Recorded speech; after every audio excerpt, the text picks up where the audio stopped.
Rieccoci insieme. Allora, vi presento il nostro interlocutore. Abbiamo il grande piacere di riavere qui con noi in studio, era un po' di tempo che non avevamo l'opportunità, il presidente dell'Unipa Roberto Volpe, ovvero chi rappresenta e presiede le case di riposo, possiamo dirlo così in termini semplicistici. Sì, diciamo l'associazione delle residenze per anziani del Veneto. Esatto, residenze per anziani del Veneto.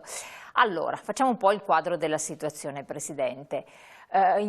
Purtroppo siamo in un momento di grande difficoltà, il Veneto ha affrontato la prima fase Covid tutto sommato abbastanza bene per quel che riguarda le strutture, le RSA, le case di riposo in generale. Ci sono stati dei casi ma sono stati gestiti, anzi a livello emblematico per quel che riguarda il livello nazionale.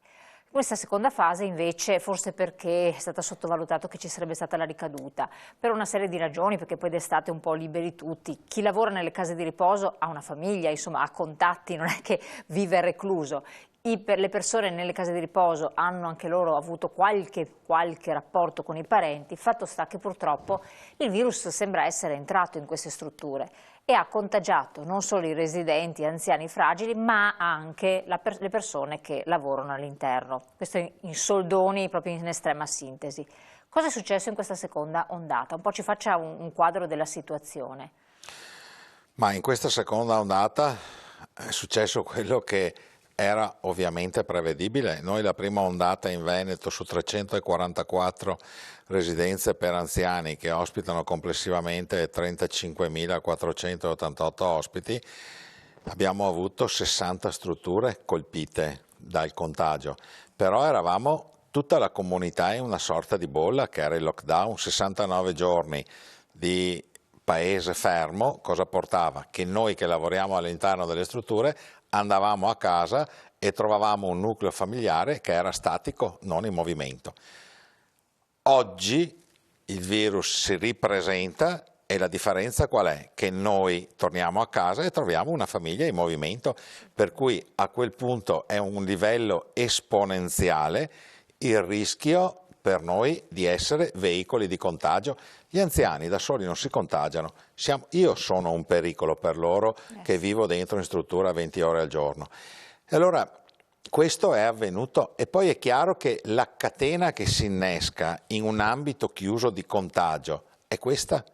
È come se noi avessimo in un albergo gente che va e che viene contagiata. Secondo aspetto qual è?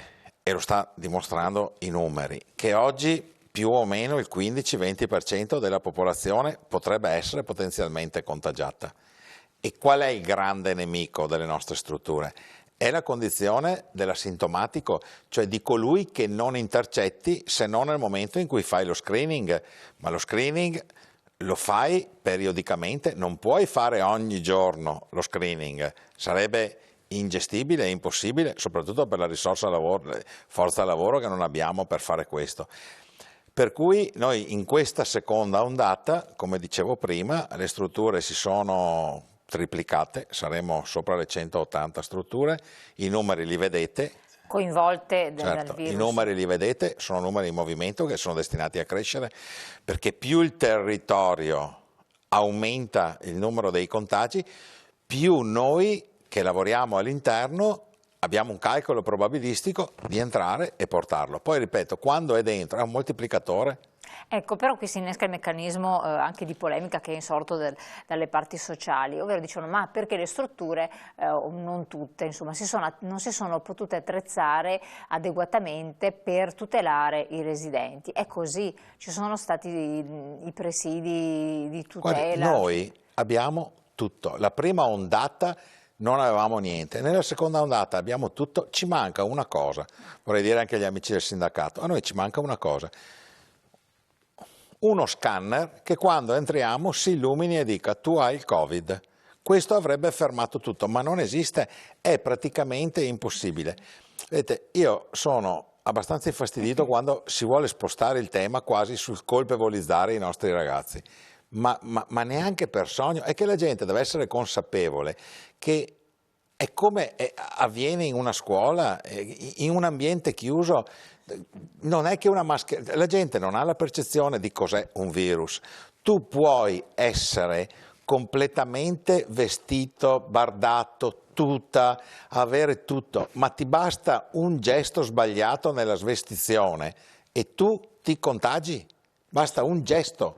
Infatti c'è uno stress, un livello di stress altissimo tra le Certo, persone che lavorano nelle strutture. i ragazzi in questo momento, tra l'altro, le ragazze, a me non piace questo termine eroi, perché non rende onore, tra l'altro è un termine che sono qualcosa che va a dimostrare il valore di questo lavoro. Io sto vedendo ragazze e ragazzi che stanno dando, credo, prova di amore, usiamo termini diversi che usare i termini che si usano in guerra, straordinari, e considerate che noi in questo momento abbiamo un disastro sotto il profilo dei contagi del personale, perché guardate che il problema è quello che i ragazzi si contagiano, le ragazze e i ragazzi si contagiano, il nostro esercito, cioè la nostra dotazione organica viene decapitata per il 20-30%, quindi questo cosa vuol dire? Che tu in un turno con 60-70 ospiti da assistere, che mediamente avevi una forza lavoro di 12-15 operatori e infermieri, oggi ne hai 5. Ci sono ragazzi che stanno facendo turni con 80 ospiti in 3 e quindi lì pensate quanto ancora più difficile sia non commettere errori. Ecco, lei parla di ragazzi e ragazze, Sì. però in realtà molte volte nelle strutture lavorano persone che hanno anche una certa età, per cui tra le altre cose sentono anche l'affaticamento, cioè hanno una famiglia alle spalle da accudire, Sì. hanno una situazione economica non straordinaria, per cui anche, diciamo così, l'appagamento economico non è ai massimi livelli, e hanno a volte anche una certa età, anche perché c'è un'usura legata a questa professione. Sì. Molti vengono anche dalle situazioni di cooperativa, insomma, sappiamo che ci sono delle difficoltà. È così? Allora, diciamo che negli ultimi anni c'è stato un forte ringiovanimento della forza lavoro nelle strutture residenziali. Non siamo ancora ai livelli però c'è stato sicuramente un ricambio abbastanza importante. Poi io non amo molto queste differenze cooperative, gestori eccetera, perché per me gli ospiti e i ragazzi e le ragazze sono esattamente, non è che perché uno veste la divisa della cooperativa deve essere l'ultimo della catena sociale, non esiste. Il dato vero è che in questo paese questi sono lavori considerati residuali e come tali trattati. Anche se non dovrebbe essere, perché in realtà ma io sono arrabbiato quando vedo un usciere la retribuzione di un usciere di un comune e vedo la retribuzione di un mio operatore. Ma divento veramente cattivo. Ma non spetta a noi questo, spetta a chi in quelle sedi, spetta alla cultura, alla politica e a quello che la società deve esprimere. Però ai suoi telespettatori di questa sera vorrei poterli avere dinanzi e dire: mamme, quante di voi alzino la mano tutte coloro che hanno l'ambizione che la propria figlia faccia l'operatore sociosanitario? Non lo so quante mani vedremo alzate in questo momento. È una vocazione poi. Allora, noi abbiamo diseducato, cioè il problema di questo paese è quello che una volta si chiamava orientamento, queste cose. Se noi facciamo decadere i valori di una società, non possiamo pensare che se lasciamo decadere i valori ci sia qualcuno che così nasce con. Bisogna coltivarli i valori. Noi 20 anni fa denunciavamo questa situazione. Io ho una raccolta di lettere dal 98 al 2001 che parlavano dell'emergenza infermieristica. Forse la gente non se lo ricorda, quando andavamo in giro per il mondo a prendere infermieri dei paesi dell'est, del Sud America, da ovunque. Cosa è cambiato? Niente, non è cambiato niente. Nel 1988, articolo 20, lettera F della finanziaria dello Stato, ministro Donat-Cattin fece uno studio sulla popolazione anziana, da dove nasce il termine RSA, nasce da quell'articolo di legge. Fa uno studio che secondo me è stato uno dei studi più belli sull'analisi della popolazione, dice che nel 2010 vi sarebbe stato il 4,5% della popolazione ultra 65enne in condizione di non autosufficienza non assistibile a domicilio. Ha sbagliato dell'1%, 1 e 2% quella previsione, solo perché in questi anni la medicina, la farmacologia ha ridotto questo. Però lo sapevamo da sempre, cioè il secondo paese più vecchio al mondo, ci giochiamo il primato con la Germania, dopo il Giappone, che ha 5,8 infermieri per 1000 abitanti contro i 13 della Germania, è un paese imbecille. Ecco, ma le persone che non sono addette ai lavori si chiedono mancanza di infermieri, mancanza tra l'altro di personale, di assistenza e mancanza di medici, anche quella. Dovuto a cosa? Perché ci sono pochi giovani che sono dedicati alla professione, però poi vediamo i concorsi che hanno le code, prima del lockdown naturalmente, prima del Covid, con migliaia e migliaia di persone da tutta Italia per un posto di lavoro, quindi c'è gente che vorrebbe farlo. Dove sta il problema? Che quelli che stanno andando a fare quel concorso sono tutti occupati e cercano solo lo spostamento per entrare nell'ambito del servizio sanitario pubblico, punto. Io ho chiesto 1000 volte che in questi concorsi dove viene venduto il fatto che sono migliaia, censissero, stai lavorando? Avrebbero visto che quel concorso era solo ed esclusivamente un obiettivo di miglioramento del lavoro, come è giusto che sia. Vede, il tema... Quindi il problema sostanzialmente dove sta? Il problema è che un paese, ripeto, il secondo paese più vecchio al mondo, che oltre, mi pare siano più di 200 i percorsi scolastici, non ha un liceo sociosanitario, è demenziale. Allora, io ho visto l'anno scorso a Vicenza, hanno fatto una bellissima iniziativa dei vostri colleghi del giornale, il direttore in particolare del giornale, hanno fatto in fiera una cosa molto bella, una sorta di fiera dell'offerta formativa. Era bellissimo, era pieno di genitori con i ragazzi che venivano a vedere, visitavano gli stand dei diversi istituti scolastici. Lo fanno anche a Padova, perché un ragazzo, quando esce dalla scuola dell'obbligo, oggi non ha bisogno di avere... Io ero arrabbiato, rattristato, non so che termine usare. Ma è stato invitato come opportunità lavorativa? Sì, ma sono arrabbiato perché lì mancava uno stand. Mancava chi? Mancava il liceo sociosanitario, ma lei sa quanti ragazzi potremmo intercettare se oggi dessimo loro un'offerta formativa nell'ambito non della formazione ma dell'istruzione? Era una mia idea che ho scritto nel 1999 a tutti i ministri e poi ho portato avanti, naturalmente inascoltato, se no non saremmo qui, in cui dicevo facciamo il liceo sociosanitario, alla fine del terzo anno uno potrebbe benissimo decidere di fermarsi a essere un operatore sociosanitario con 3 anni di scuola, non con un corso di formazione di 1000 ore, ma con 3 anni di scolarità.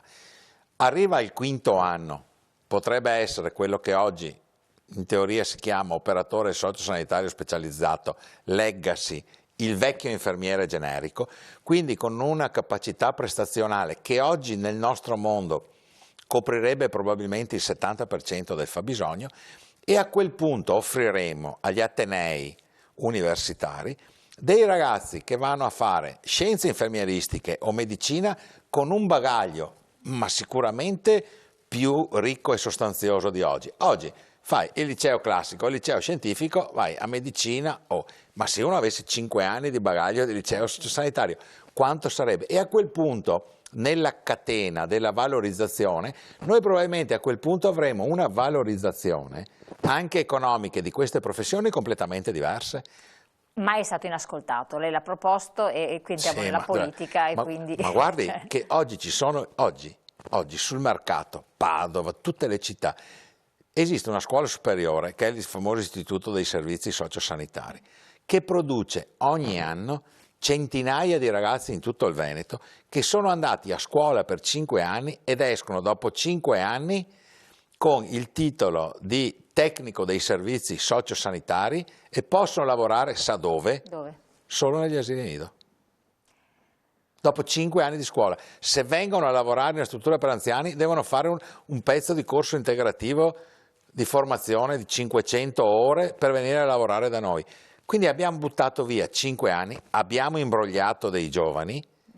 quando oggi in quel percorso sarebbe perfetto inserire quelle ore che servirebbero per dare, e daresti dignità. Guardate che il fatto di lasciare sempre alla formazione, con tutto il rispetto, Sì. ma lasciarlo nell'ambito della formazione, verrà sempre recepito come un lavoro residuale. Ma sa quante ragazze e ragazzi farebbero, a mio avviso, oggi il liceo sociosanitario? Tantissimi. Ma parli con i ragazzi, tantissimi, tutti quelli che si iscrivono a quel benedetta scuola. Però lei diceva che non è un'ambizione né della famiglia, poi neanche del giovane, andare a lavorare in una struttura per anziani. Certo, E quindi... però nel momento in cui io intercetto un ragazzo e una ragazza post dell'obbligo e offro una scuola che tra didattica ed esperienza, tra didattica e tirocinio ti avvicini a un certo mondo, sicuramente amplio la possibilità, il cono visuale di questi ragazzi. Guardi che le ragazze che lavorano da noi, che stanno lavorando in queste ore mentre io parlo, sono innamorate del loro mestiere. Il problema è che noi non stiamo facendo innamorare nessuno di questo mestiere. È il compito dello Stato, nel momento in cui c'è anche una crisi sociale, etica, vocazionale, spingere. Sono generazioni diverse, quelle di oggi sono generazioni più fragili che hanno bisogno di essere accompagnate. Ma non è anche una questione delle strutture stesse che devono essere, è brutto dire le strutture per anziani che devono essere svecchiate, però devono essere svecchiate, che devono essere riviste sotto tanti profili per assolutamente renderle... sì, ma noi guardi, io è anni che dico, queste strutture che oggi ospitano gli anziani di oggi hanno fatto il loro tempo. Lo so che si viene qui per rispondere alle domande, ma faccio a lei una domanda. Se lei è anziana, se fosse nella condizione di andare a una residenza per anziani, ma lei passerebbe gli ultimi anni della vita in una camera insieme a un'altra signora che non ha mai conosciuto? No, assolutamente no. E però noi, da anni che lo predichiamo, continuiamo a edificare strutture con camere a 2-3 posti letto, quando noi dovremmo rivoluzionare questo mondo e proiettarci a strutture. No, ma il co-housing è, guardi, di anziani che possono stare a casa, giocare a tennis o in co-housing, a me non interessa.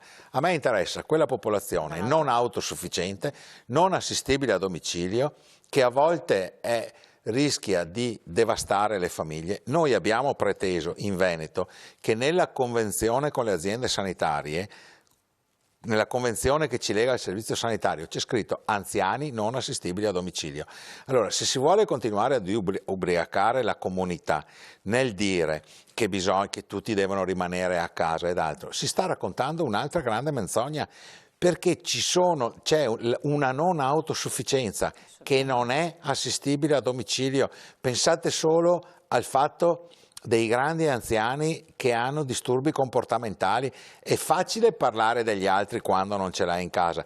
Parlate con un familiare che con le lacrime agli occhi viene a chiedere a noi di poter accogliere il proprio familiare perché non ha più vita, perché nell'arco delle 24 ore non ha più la possibilità di dare una giusta risposta. Ma poi lei sta parlando di persone che hanno la famiglia, guardiamo sempre avanti, chi non ha la famiglia, chi ha i figli che lavorano all'estero, ma ancora di più tutti questi giovani che vanno all'estero e mica tornano a fare i badanti dei propri genitori. Cioè adesso, per dire, c'è un dato statistico che chiunque può aprire la pagina dell'Istat e vedrà la proiezione dei nati negli anni 50 tra 15 anni. È il baby boom di quegli anni, lo abbiamo dietro l'angolo, perché 15 anni in termini di programmazione volano. È possibile che nessuno stia guardando a quella generazione che arriva, che saranno anziani soli. Già oggi il 7% degli anziani mediamente in Italia oltre i 75 anni vive da solo, se vuole poi ne parliamo di questa che è il più grande carcere che probabilmente i sindaci non sanno di avere in ogni città. Però è possibile che nessuno pensi che questa generazione non avrà figli a disposizione per l'assistenza, perché sono famiglie quasi, non dico sì, avranno avuto 1 o 2 figli perché era la famiglia degli anni 50, immaginiamo andando avanti.